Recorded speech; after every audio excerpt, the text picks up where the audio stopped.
Ladies and gentlemen, my name is Harry Brelsport. I'm the founder of SMB Nation based in Seattle, Washington.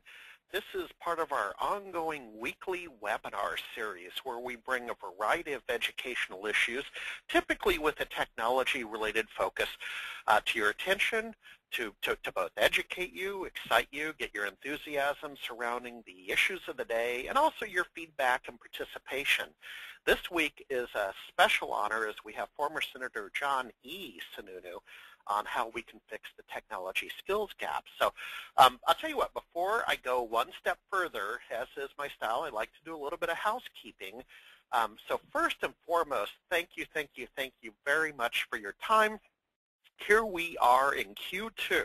It's just unbelievable that we're already in Q2 for the calendar year. Quite a busy Q1, stock market run up, more activity, yada, yada, yada. So I understand time is valuable, and you've taken time out of your busy day to join us and learn a little bit about STEM and some other topics we're going to jump right into. Number two, please use the chat feature to ask your questions. We have plenty of time allocated today for Q&A, and it's the type of topic that lends itself to Q&A. And I want to encourage you, sort of in the spirit of academic freedom, to ask the questions that you need to ask. Certainly we all have our view of the world on political issues and technology issues and so on. So please ask what you need to ask, and either myself or John Sununu will answer the questions as we're able.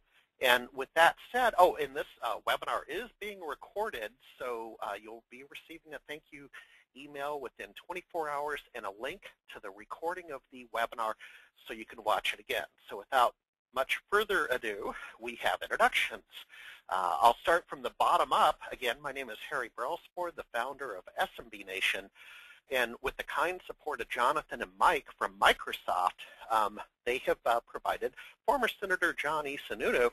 And earlier, I was looking over John's background. He's a Republican from New Hampshire, which is always an interesting electoral state, to say the least, and served a number of years both in Congress and in the Senate, went to some mighty fine colleges. And, sir, with that kind of introduction, why don't you take a second to maybe fill in all the gaps of your background that, of course, I'm not covering. But, John, just a pleasure to have you. Thank you very much. Well, thank you very much, Harry. You gave a good outline of my background, certainly in Congress. And if anything, the one piece of background that I think is important today is the fact that I was trained as an engineer and not a lawyer. You know, in my life in politics, I spent a lot of time with a lot of lawyers, and that may be enough time for a lifetime. But my background's in technology. I worked for an engineering firm in California for a couple of years, ran the operations of a small electronics firm in New Hampshire before getting elected to Congress. And that's what gives me such a strong interest in the technology skills crisis that we have in the United States right now, and in the H-1B visa and STEM issues in particular. Since leaving Congress and the U.S. Senate, I've gotten back involved with a number of different technology-based companies, both privately held companies and a couple of publicly held firms.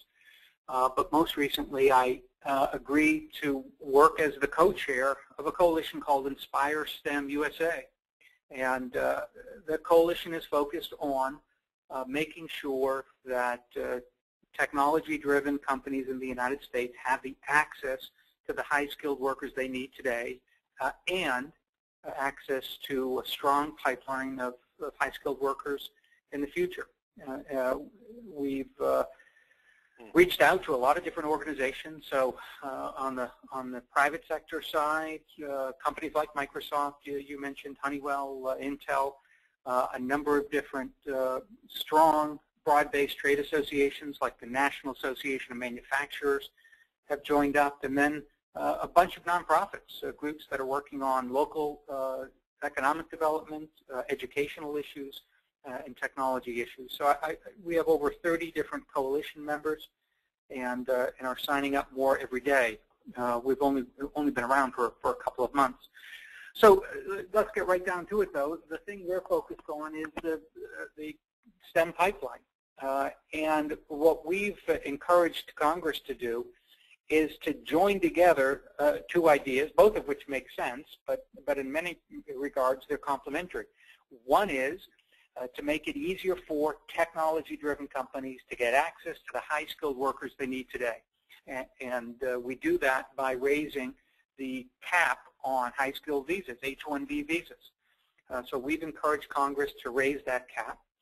And at the same time, we've endorsed the idea of taking any new fees from additional visas and putting that money back into STEM education, science, technology, engineering, and mathematics, state-based STEM education programs to strengthen the pipeline for the workforce of tomorrow. We know there's a shortage today. If you look at Department of Labor statistics, they forecast $120,000 additional tech jobs, jobs that requires a bachelor's degree in computer science or other technology areas, but we're only graduating about 40,000 in that area, for example, each year. That's a shortage. That's a shortage today. And so that's why we need to increase the cap on H-1B visas. And anyone that has looked at where America ranks in terms of science, technology, and mathematics education understands that we need to strengthen the pipeline in the future. There is a vehicle to do this. Anyone who's read the paper in the last 6 months knows that Congress has begun to work on immigration reform. And this issue, H-1B visa issue, and STEM education can and should be, must be, part of any immigration bill. There is a bipartisan group of senators that have put together legislation to deal with both of these issues, visas and STEM education. 2 Democrats and 2 Republicans. They've called it the Immigration Innovation Act of 2013, I-squared. And it raises that H-1B visa cap to 115,000 visas per year. And for those that are participating in the webinar today, I think you'd be surprised to know that the cap as it exists today, which is 65,000, was set in 1990. So we're working under a high school visa cap that isn't dated by a few years. It's over 2 decades old, and we all know how much our economy has changed in the last 20 years and how important STEM skills are to the economy today. So that cap is raised to 115,000, and then it's connected, indexed to economic growth. So as the economy grows faster, the cap would be increased. If the economy isn't growing, the cap wouldn't be increased. It's common sense, but it's something we've never done before. We would also look at those coming out of American universities with advanced degrees in science, technology, and math disciplines. And for those with advanced degrees, a master's or a PhD in a technology-based area, would provide a green card that doesn't count against the cap, the permanent visa cap that we have today. So make it a little bit easier for the best and brightest educated in American universities to stay, work, innovate, and help contribute to America's economy.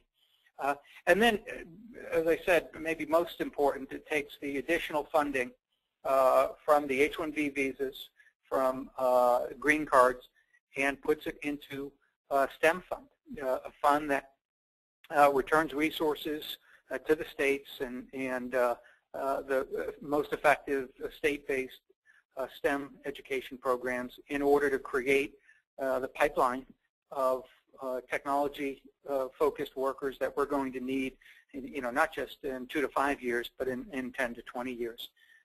It's a great pairing, I think, of 2 important issues we need to act on. We've never had a better opportunity to get this done because Congress is focused on immigration reform right now. And if it's going to get done, frankly, I can speak from experience and say it's going to happen in the next 9 months. And so It's also an opportunity for entrepreneurs, small businesses, larger firms that understand the importance of STEM workers, of the high-tech visa program that we have, to reach out and get active, to reach out to members of Congress. And there are lots of ways that can be done. Lots of organizations, whether it's Inspire STEM or VFI, that can connect businesses and constituents and entrepreneurs with their members of Congress and say, hey, this is important.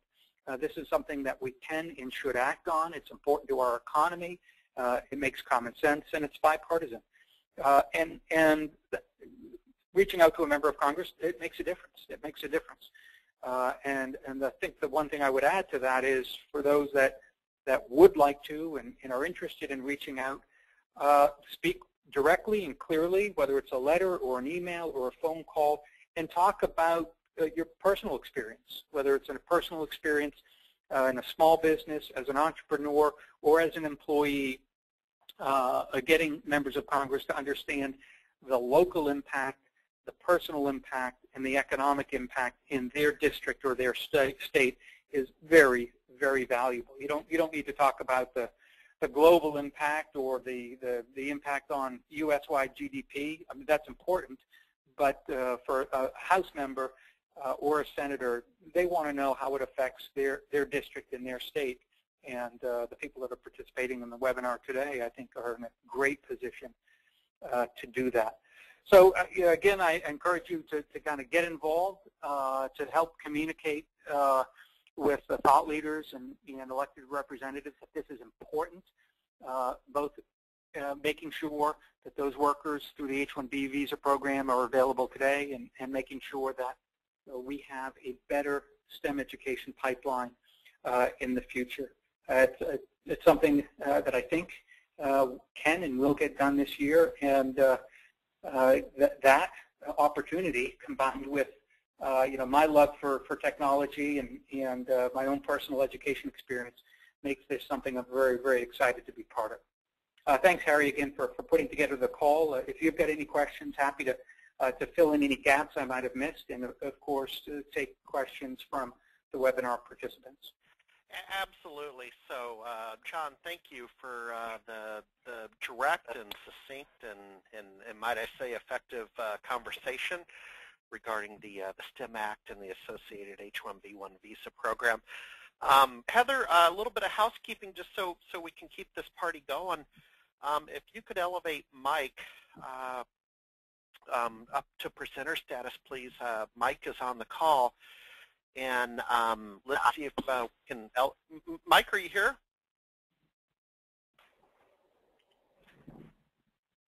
So Heather, if you could take a look at that, we'll shortly have Mike join us. There we go. Mike is the presenter. Mike, if you're Mike, hello. While we're bringing Mike on, let me just make sure that we have the screen up again. Heather, if you could confirm, or John, if you could confirm, do you see the slide, sir, up on the screen? Are you speaking to me? Yes. Yeah. We just elevated Mike up to a presenter, and it briefly took away control. So I just want to make sure that all the people can see the slide up on the screen. So we do have some questions that we want to talk about. I'll go ahead and start with that. And as you might imagine, there's a lot of passion surrounding a topic such as this. So here's one. Does stapling a green card to a STEM diploma have support in Congress? John, I'm sure you see the questions come from all different directions. I get that. You want to tackle that one? We do have a number of questions. Yeah, I mean, in short, the proposal, really this very specific proposal, the cap of $115,000, deducting the green cards, the high-skill diplomas from the caps and the STEM fund, that has bipartisan support. I think it's Senator Hatch from Utah, Senator Rubio from Florida are the Republicans, Senator Coons from Delaware, and Amy Klobuchar from Wisconsin are the Democrats, and Amy's from Minnesota. I'm sorry, I misspoke there. But it has bipartisan support. I think they're up to about 30 co-sponsors, Democrats and Republicans.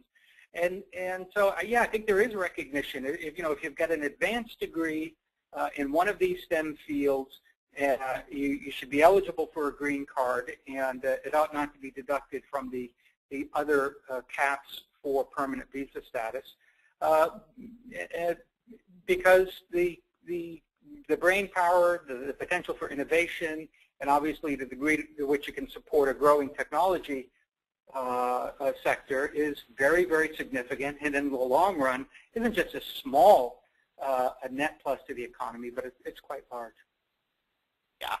Yeah. Before we get to the next question, I did have a personal observation I wanted to add, that and I might be coming at it from a totally different angle, but as sort of a student of economics, or at least a fan of economics, I like the fact that immigration is the leakages and injections in an economy. So this is an injection into the economy, and the way we see it played out in Seattle is with Microsoft and Amazon and Real Networks and a number of technology companies here. It's made us a better community to have a lot of foreign workers who got their doctorate level or master's level degrees at the University of Washington and beyond, move here, buy houses.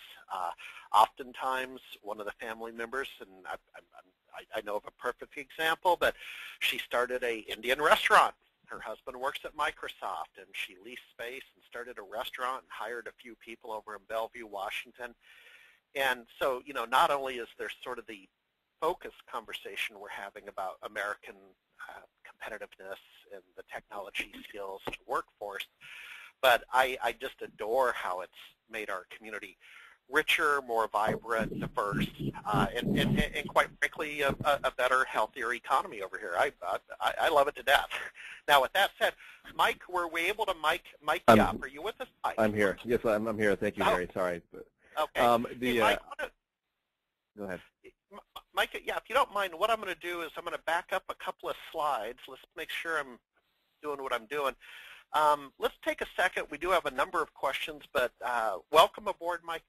Why don't we start with this slide? Maybe you could tell us what the Voices for Innovation is. Harry, do you mind if I throw an audible here and just, since we're on the topic of the legislation, if we stick with that for a few more minutes, and I can do Voices for Innovation on the back end? Sure. Is that all right?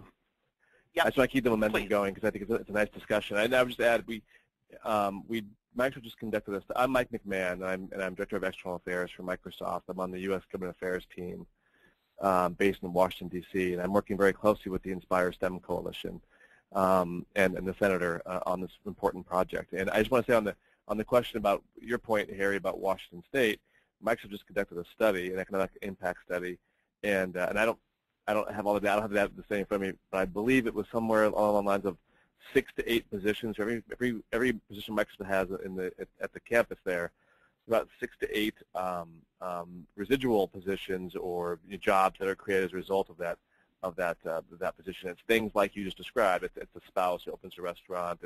It's more people who drive to work, and there's like firms around Microsoft that make money off lunch hour, or auto mechanics, other kinds of things, secretarial staff, other professionals, medical professionals who have to serve that community. So the more we grow, the more the community grows, and you outlined that perfectly, Harry. And that's what we're talking about here. Is these are jobs in the U.S. that have gone unfilled for a number of years, and frankly, a lot of tech firms are looking to relocate in other locations or in other countries where it's easier to get that kind of talent they need, because these are jobs they have to fill now, and they haven't been filled for, as I said, a number of years.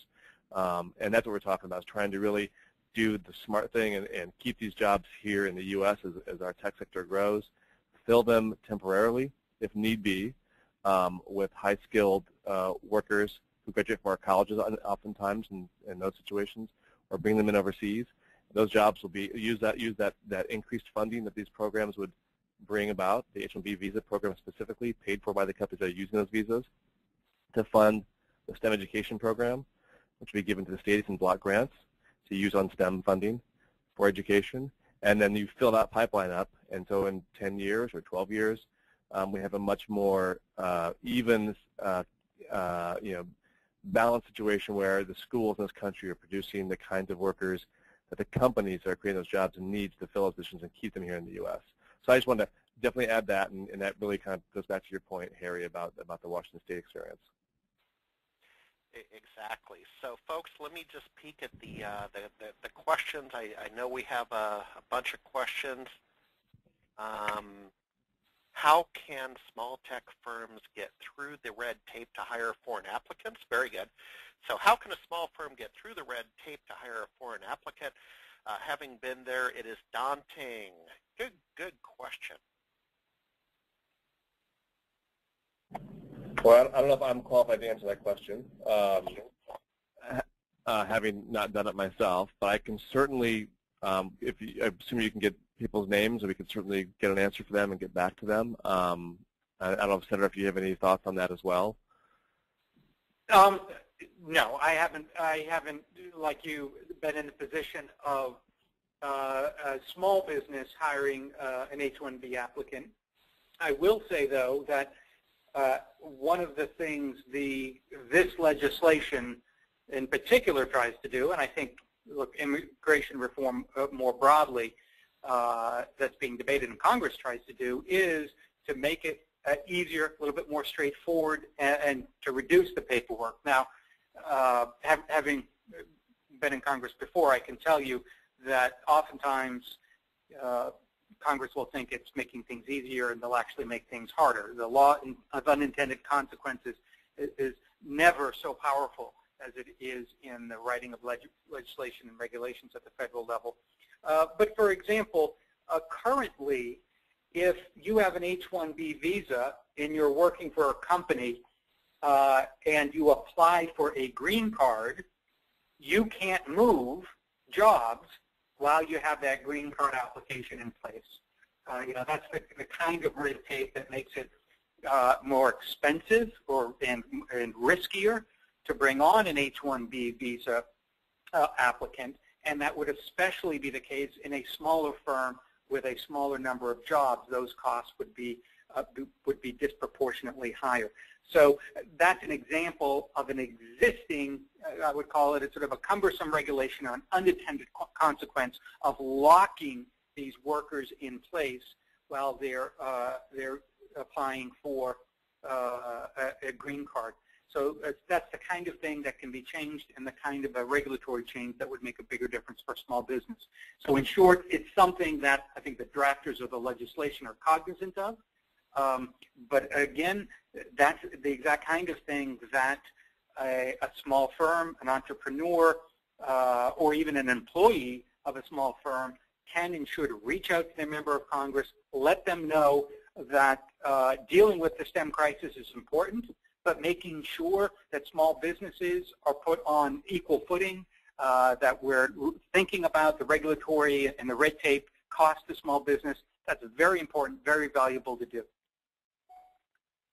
Excellent. So let's take the next question. Stand by, gentlemen.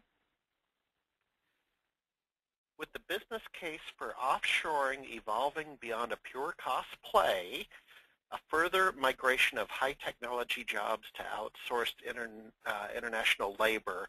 Okay, it's a little bit of an awkward sentence, but I get the point that there's the migration of jobs overseas. The writer continues, increasing the supply is great, but what about the demand? Is Congress satisfied with the increased demand that is caused by explosive industry growth in the face of the outsourcing trend? If I were to reverse engineer this, it appears to kind of question the domestic demand for the foreign worker versus just offshoring the work, but I may have that wrong. Mike or John, does that question make sense? Well, I would make a couple of observations that I think address the point of the question. One, some offshoring may well be the result of firms not being able to bring the high-skilled or specialized tech workers to the U.S. that they would like, and therefore they have to put, whether it's a research center or another facility in an offshore location so that they can be sure of getting the employees there that they really know are key to that operational or research or tech-based activity. So, you know, if we had no allowance for H-1B visas, that would only increase the pressure for U.S., not just U.S., but any multinational firm to think twice about locating a significant technology center here in the U.S. So one, the shortage can actually drive certain kinds of offshoring. Second point I would make is a lot of offshoring really isn't related to the specialized positions that H-1B visa addresses. Now, if we're talking about customer service centers, backroom operations, that kind of offshoring, as we all know and understand, has to do with the activity and jobs and wage scale at the lower end of the spectrum rather than at the highest skilled spectrum level. So, you know, I think that in many ways the two issues are unrelated. We're talking about pretty specialized workers, pretty specialized technologies, and if we close our shores to people of that skill level, immigrants of that skill level, then other companies are going to take advantage of that by locating in countries, whether it's in the United Kingdom or in parts of Europe or in countries in Asia, that are much more welcoming of the best and brightest from the world's universities. Excellent, excellent, and not too far afield. The next question is, boy, we got a lively audience. I love it. If a STEM degree is a little bit awkward, STEM degrees are so critical to the vitality of America's economy, why aren't colleges and universities tasked with promoting them? Shouldn't these institutions be required to help America in return for the funding they receive that keeps their doors open? So hopefully that makes sense. Senator Mike? Well, it's another policy one, so I'm sure, I guess Mike would rather at least I start, but by all means, Mike, don't hesitate to interject. Look, I think that's a fair question. At a certain level, the challenge isn't of the universities mandating that students take a certain course or get a certain degree. It's in inspiring students to get them to be interested and focused on pursuing these degrees. I think one of the graphics in the presentation today shows that only 8% of U.S. freshmen go on to get a STEM degree, and that if you look in many different disciplines, computer science would be an example, we're graduating far fewer with bachelor's degrees than the market is demanding right now, and frankly, and that's why in those disciplines, unemployment rates are lower, the wage base is higher, much higher in STEM fields than in non-STEM fields. But look, you've got to send the right message to kids at a relatively young age, not when they're a junior or senior in high school, but when they're in 5th, 6th, 7th, 8th grade. That's why in this coalition and the legislation we've been promoting, we create a STEM fund. We strengthen those STEM education programs at the K through 12 level, at the state level, because it really can make a difference. On the university side or the college and university side, I don't think it makes a great deal of sense to start trying to regulate and mandate how universities fulfill their mission, but I do think it makes sense for policymakers to engage the college and university presidents, talk to them about the problem, and there may be some very collaborative and straightforward solutions that help promote STEM fields, that help make U.S. students more aware of both the degrees that are out there and the opportunities that those degrees present for them for the future. I would just add, I think that the questioner actually really did a good job of outlining the problem, and the senator a good job of additional problems, I would say, that the STEM bill, the Inspire STEM, the ICE Squared Act is trying to solve, and that is a lot of the challenges in America are students come to college not prepared to study STEM fields, and that may be because they don't have an interest at that level, or when those who get in, many of them drop out very quickly because they just aren't prepared. And if you look at some of the K through 12 challenges in the U.S., currently right now, more schools in America have Latin departments, and they do computer science departments. And that kind of tells you where they're investing. And there's a number of reasons why that occurs. I mean, it's cheaper to teach a language and easier than it is to build the computer lab, and which is why the STEM fund is so critically important in this process. And the STEM fund is encouraging K through 12, K through 12 focus in the K through 12 schools to try to create more interest in these programs, to try to create more awareness around them, and prepare students so that when they go to college, they are better prepared to actually take STEM courses and complete them. And that's something that's so critically important, that STEM fund. This fund in particular would not go into a general education fund. It does come with strings attached, which it has to be however the funds are used, they have to be used to address a STEM crisis.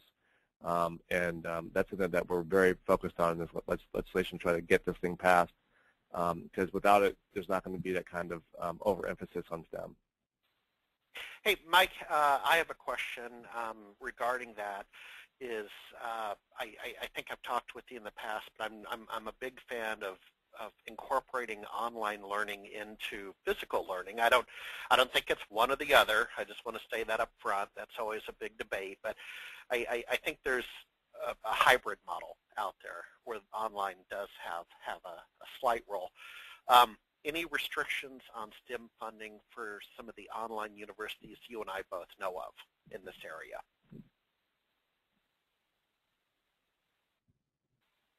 Is that to me or the senator? Yeah, Mike. Well, I thought, Mike, you might know, but gentlemen, either one.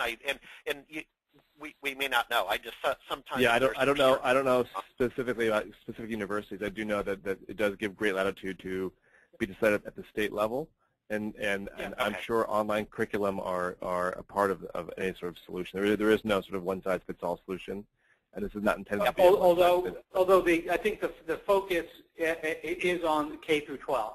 So to the extent that it's online education as part of a degree program for a STEM bachelor's degree, that probably wouldn't be eligible, because the goal really is to use these STEM funds to fund the pipeline of tomorrow, which is those STEM programs that are targeting 6th, 7th, 8th, 9th graders, and making sure that those students are both prepared and inspired to pursue a STEM-based career. Okay.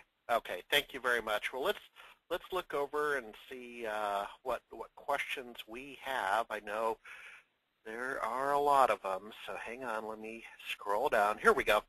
What's the best specific way to take action now? Now, even I understand that question.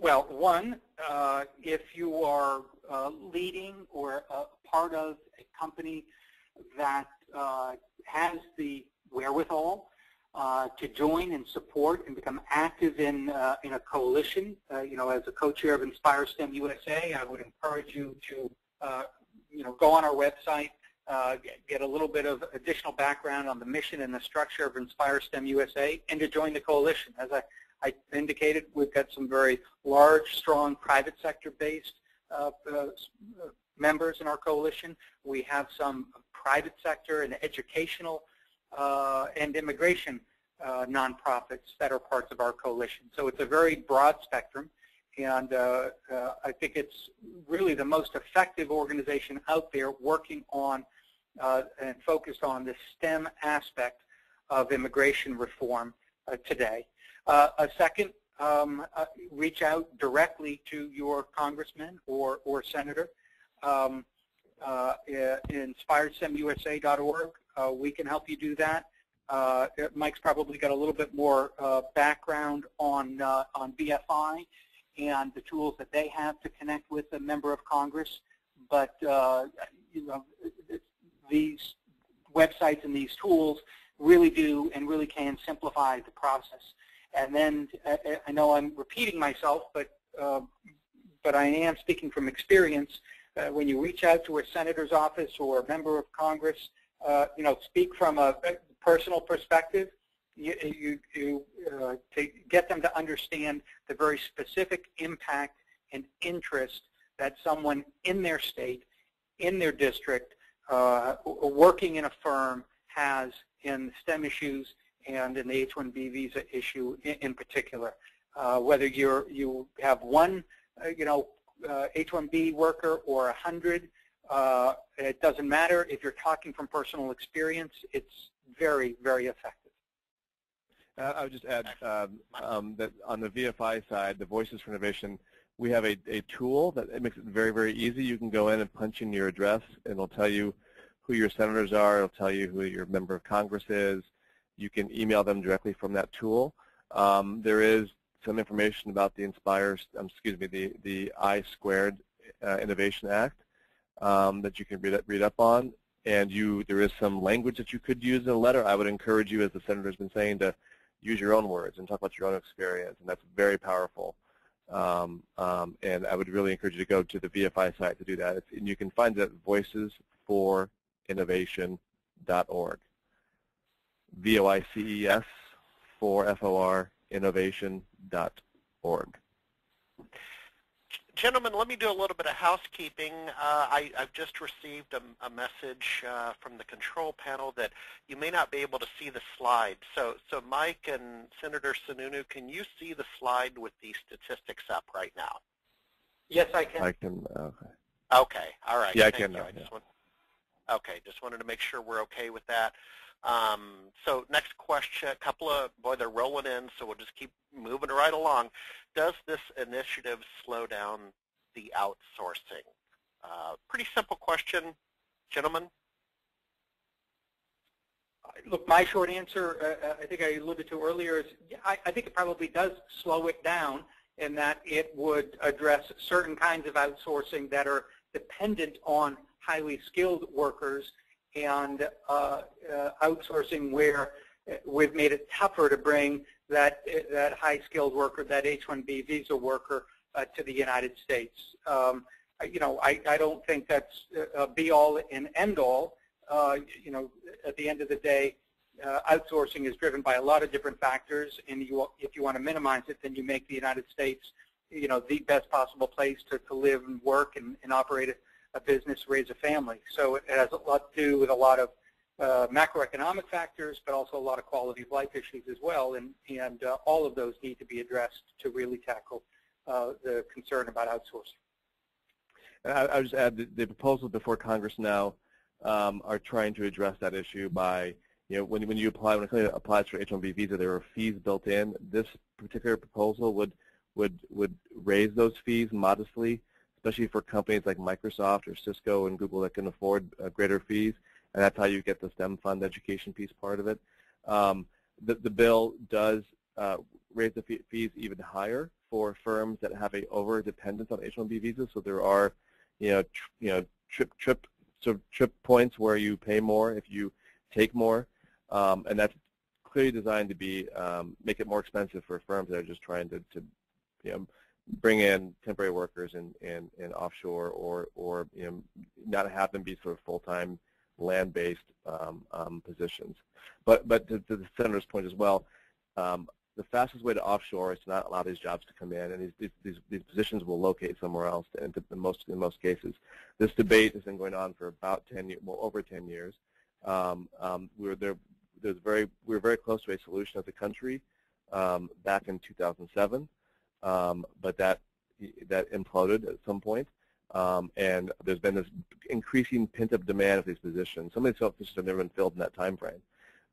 They've been managed by other people doing double duty and other kinds of things. So this is really a critical juncture to have this problem solved now, and the momentum is there right now with all the immigration reform that's going on. It's just critically important that there is a focus on high-skilled immigration relief, in addition to the low-skilled debate that's going on right now. And that there is a STEM fund that's included as a part of this debate to fix the long-term problem and not just over-focus on the short-term problem. Okay, great. Next question is, I'll paraphrase it and I'll also offer up an answer. It's a little bit of an outlier to today's topic, but it's still relevant. We have an individual who's indicated they're a small business owner with a master's degree. They have a couple of kids. They want to have the talk about science, technology, math, and so on, the STEM subjects. But, you know, what about with the local schools that don't have sufficient technology to kind of carry through and make it so? And what I would offer is, here's my answer, is that I live in a rural, small town, Bainbridge Island, and recently an elementary school was renovated. The voters voted, and it was a $30 million renovation, and it's for 300 students. And I put it all in a spreadsheet. I said, you know, that's a lot of money for a renovation. We're not even talking about a new school. We're talking about a renovation, and I understand it's necessary. But I did some silly math in a spreadsheet because I'm a geek, and I'm pro-technology, and I'm like, you know, and I'm also fond of online education, so I'm sitting here going, 30 million, I could buy the next 10 generations a laptop, a high-end laptop, and give them a free, you know, free tuition to an online institution, and not even begin to touch that 30 million. And again, understand it's spreadsheet, silly math, but the point I'm making is for this individual and others, I understand the question, and what I would encourage you to do is get involved in your local school board and local political structure and talk about that, because somewhere out there there's a new paradigm that may not be necessarily all brick and mortar, and also up the technology game.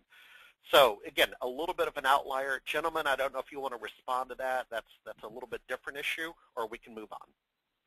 Well, I think that that part of the design behind this initiative is to solve that problem. That's not going to solve that problem in every corner of the country in every instance, but it's a way to sort of really bring a lot of resources in to help solve that problem. And a big challenge is teachers who aren't prepared to teach computer science curriculum. And this funding can be used to hire those teachers in school districts. A lot of school districts have had success in having magnet schools that focus on STEM, STEM education, K through 12, and these funds could be used for those kinds of instances as well. So if a kid shows an aptitude for this kind of, the capabilities early on, they could be, channeled and funneled in the right direction. And that's what exactly what the problem that's outlined is the problem we're trying to solve with this bill here. Excellent. Here's a spot-on question. I'll read directly. I understand that Senators Grassley and Durbin need to be wooed in the I-squared proposed legislation that has broader bipartisan support otherwise. Senator Grassley introduced a new H-1B legislation yesterday. Can Senator Sununu comment on the position of these two and how I-squared relates to what Senator Grassley proposed? Senator? So I can certainly address the concerns generally. I think Senator Grassley introduced his bill a couple of weeks ago, and he and Senator Durbin, their concern is that the H-1B visa program not be abused or misused by firms that either have extensive operations overseas or have been known to do a lot of offshoring. And and those firms, I think, and Mike can speak to this, if you're a Microsoft or Intel or GE or Honeywell or IBM or Google or Amazon, you would say, look, if there's a firm that disproportionately uses H-1B and doesn't have significant operations here in the U.S., then they should receive more scrutiny. But they would also say, and I think it makes great sense, kind of going back to the rule of unintended consequences, you shouldn't apply that scrutiny to anyone that uses the H-1B, because then you're just imposing costs on companies like the aforementioned, Amazon, Google, Microsoft, that is contributing and known to be using the program well, using it right, using it effective, and contributing to the economy. So if there's a firm that really deserves more scrutiny, that's fine. But let's not throw out the baby with the bathwater. And I think that's the message that needs to be sent to someone like Senator Grassley or Senator Durbin. Try to come out with an enforcement. You're going to have enforcement on any aspect of immigration, whether it's H-1B visa or any other part. You want enforcement that's effective, that makes sense, and that doesn't necessarily raise the cost for every company in America trying to encourage employment, whether it's domestic employment or immigrant, whether it's low-skilled or high-skilled. You want enforcement mechanisms that make sense. Excellent. Mike, any comments, or shall we move on? We're starting to run out of time, so let's make sure we clear the deck. Got about 10 minutes left. Sure. So I want to. I was knowing the time myself. I was talking to you while I was on mute, which is not the smartest thing I've ever done in my life. Yeah. So I just want, if you don't mind, I'd like to ask the senator to elaborate on something for the benefit of the group, and then if I can just spend just a couple of minutes, I'll promise to go fast on VFI, and then we can go back to the whatever questions we have with the time remaining. Is that okay with you? Absolutely. Yeah, absolutely. Okay. Good idea. Okay. Good idea. So, Senator, could you just sort of give a sense about, people probably hear a lot about the Gang of Eight and kind of what's going on with the Gang of Eight and kind of what that is and how the I-squared bill fits into that whole process to the extent that we even know. Sure. The Gang of Eight are 8 senators, 4 Republicans, 4 Democrats, who have been working on a large, comprehensive immigration reform bill for months. And they are, from what I can gather, prepared and preparing to announce legislation probably in the next week or so. And when they announce the legislation, what they're likely to do is announce a fairly specific outline. It would be a multi-page outline describing the very specific mechanisms for, in the case we've been talking about, H-1 visa, the cap, the allowances, caps on green cards, how advanced degrees are treated, whether or not they have a STEM education fund to deal with the pipeline of the future, et cetera. But then, as everyone knows, they've also been working on border security issues, on agricultural visa issues, and the like. What we, Inspire STEM USA as a coalition, has been doing to the best of our ability is obviously to raise public awareness and raise the awareness of members of Congress that this STEM crisis issue is one that needs to be dealt with. Could certainly be dealt with as a standalone bill, but if you're going to do immigration reform, we need to deal with it now. As an observer of what's taken place over, say, the last 3 or 4 months, I would make clear that, I think I indicated earlier, this is the best opportunity we've had to do immigration reform, certainly in the last decade, and that means the best opportunity to address the STEM crisis. From what I have heard, they have, the Gang of Eight is likely to support an increase in the H-1B visa cap, even beyond the 115,000 that's in the I-squared bill. I think they're at 120,000 now. Many of the other H-1B visa and green card provisions are likely to be addressed in their bill. The one thing that we're still concerned about is whether or not they will make a commitment to STEM education as a complementary pairing to the H-1B visa issue, and that's something that we continue to reach out. And for those of you that reach out directly to members of Congress or senators, don't hesitate to make it clear that this is important to you. I know Senator Hatch talked to a few members of his staff, and they are still very, very focused on the STEM education issue. And even if it weren't to be addressed in the outline that the Gang of Eight puts together, I would hope and think that there's a great opportunity to get it included in the final legislation that passes through the Senate. Thank you. Mike, would you like me to go back to some of the prior slides, sir? Sure. Okay, stand by. Sure. I would just add to that point and remind folks that you can go to voicesforinnovation.org and contact your senator. Now is really an important time to sort of weigh in because the ideas are being pen being put to paper. The I-Squared Act may be included in large part, as the senator indicated, or pieces of it very important pieces may not be included. And so I think it's very important, if you care about this issue, that you weigh in and you make a case to solve the short-term challenges, but also the long-term challenges by making sure there's a mechanism to fund STEM education in this country long-term, which is a key provision of the I-Squared bill, but maybe won't be included in the first versions of a Senate bill that moves forward or in a House version. So, and we're focusing on the Senate.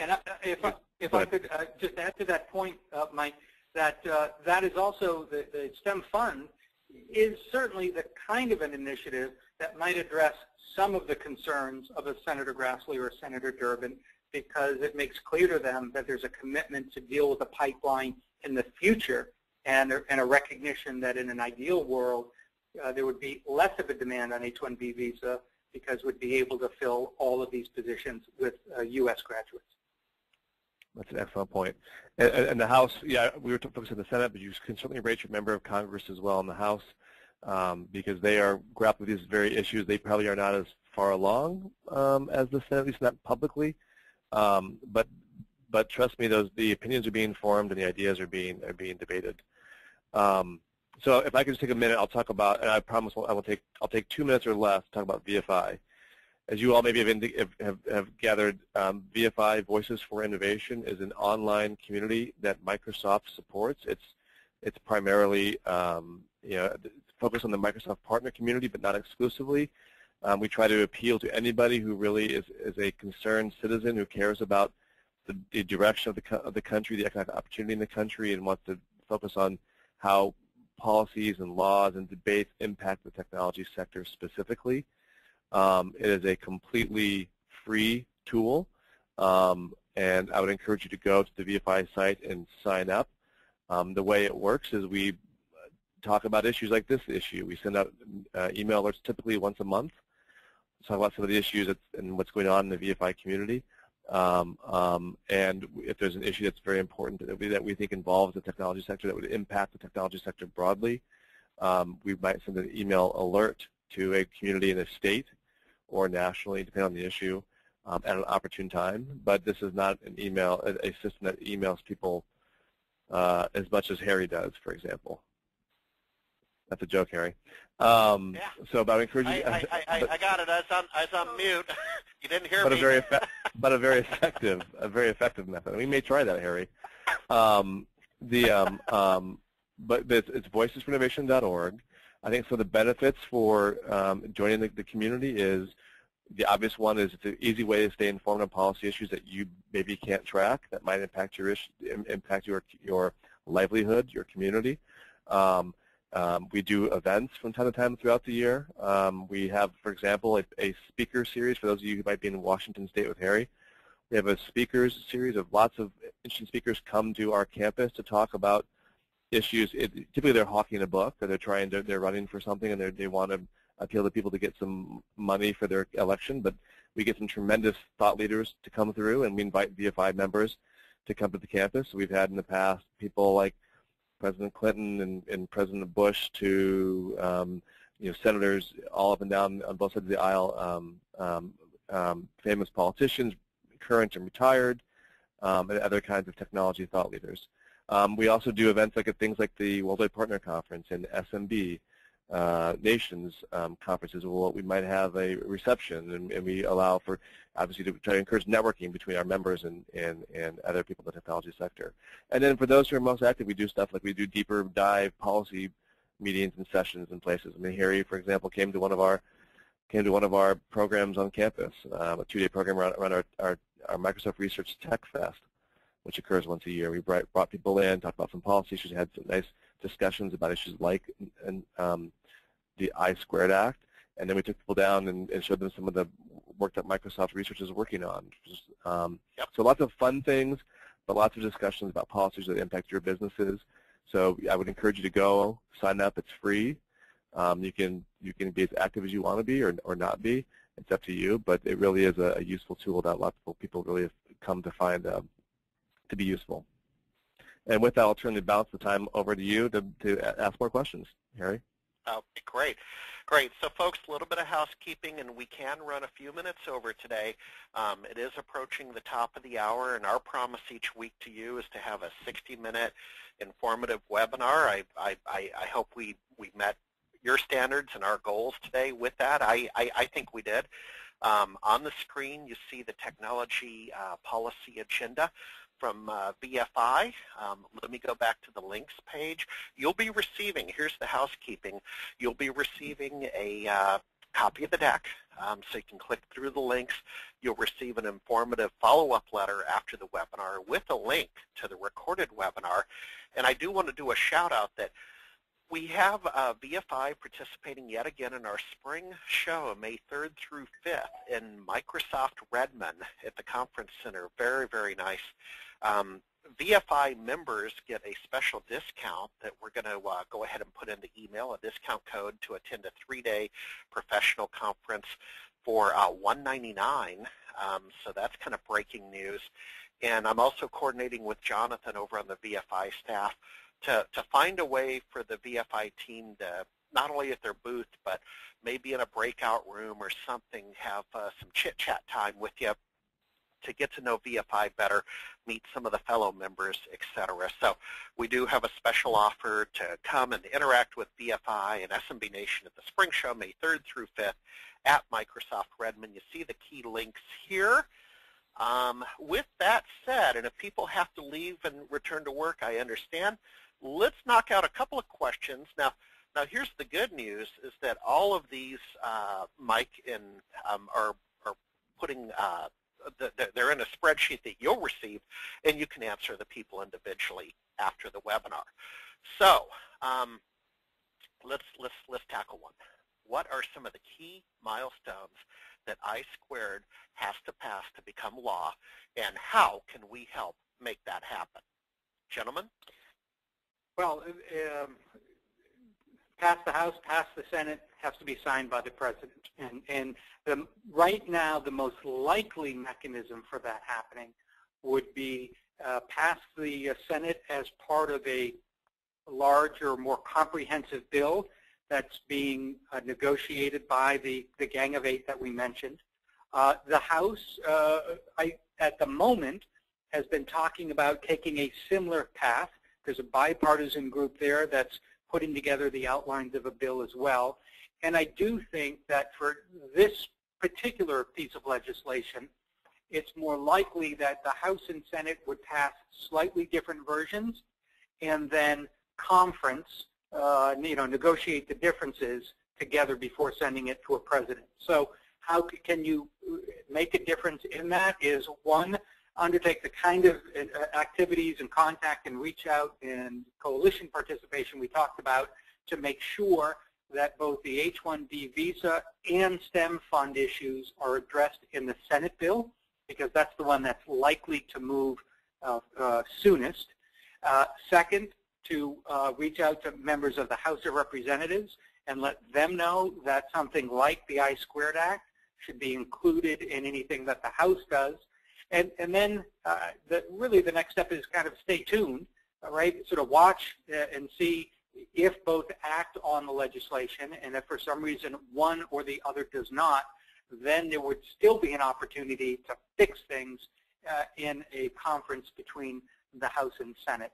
And if comprehensive immigration were not to move forward in the next couple months, then it would be to push for Congress to act on I-Squared independently, because it is a piece of legislation that enjoys very broad or strong bipartisan support in the House and Senate. I mean, someone mentioned Senators Grassley and Durbin having concerns about it, but I think that if the bill were brought forward to the Senate today, it would get 65, 70, maybe even 80 votes. It really is something that both sides of the aisle can support. Yeah, and I'll add to that, Mike, if quickly before I forget. But guys and listeners, I just don't really see this as a big partisan thing. I guess I got my geek hat on, and maybe I'm compartmentalized, but you know, there are partisan issues, and we all get excited about that. But it just seems like a nonpartisan thing that, regardless of your background and your beliefs, we can have an adult conversation about this, because I don't know, I'm pro technology. Mike, a follow up on that, and we'll take one more question. I would just say I would say there's a tremendous amount of momentum right now, but it is unclear about where the STEM funding goes right now. And what I'm hearing is, and the Senator probably has way better intelligence than I do, is that there is a debate about some of the funds that are raised through the H-1B program that companies would pay, where those dollars go. And they may not all go, or the majority of them may not go to STEM education. It may go somewhere else in the budget. And so I think it's very, very important that although this train is going to go and it's going to have a lot of support, it's very important that people write in and say the STEM fund is a key part of the overall solution, and we got to find a way to preserve it and keep it attached, because it's going to help solve the long-term problem, keep those jobs here in the U.S. filled by American graduates.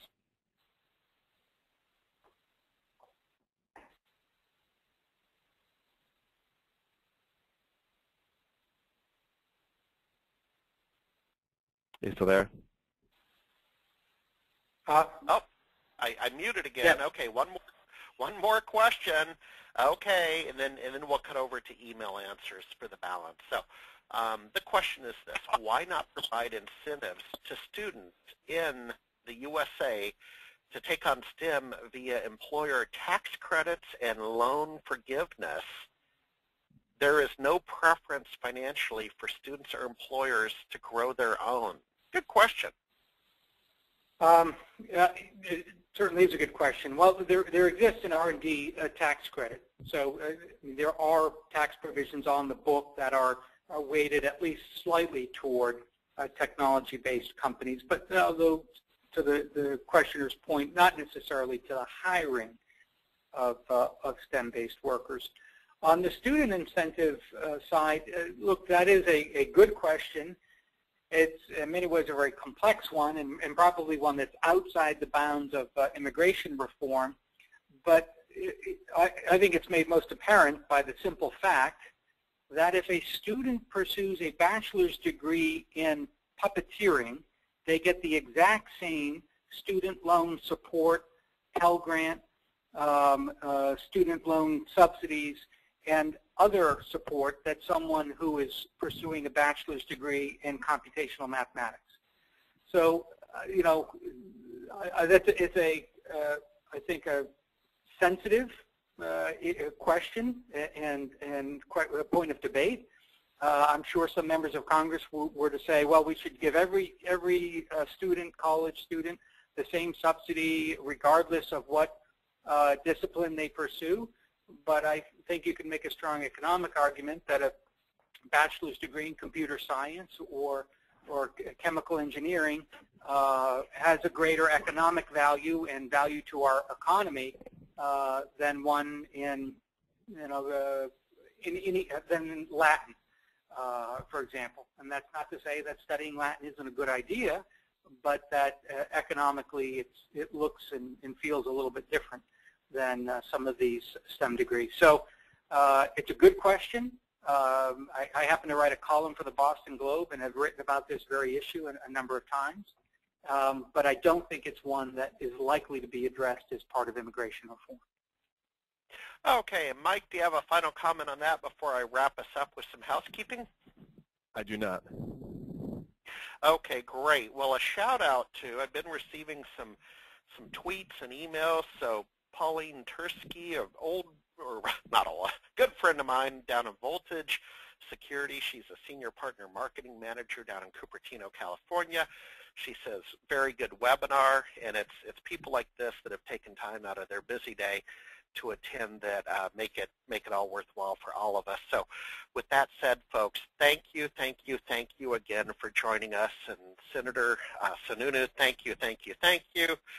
Mike and Jonathan over on VFI, thanks for putting this all together.